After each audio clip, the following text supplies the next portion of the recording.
longest power strip. Alright, let's get the building. Well, we need to...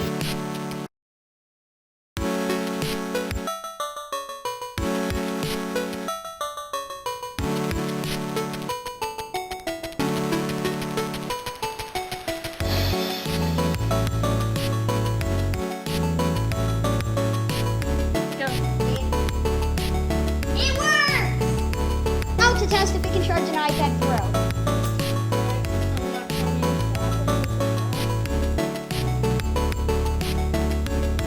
And it's charging. Charging. Now, if it can charge the Apple Pencil also.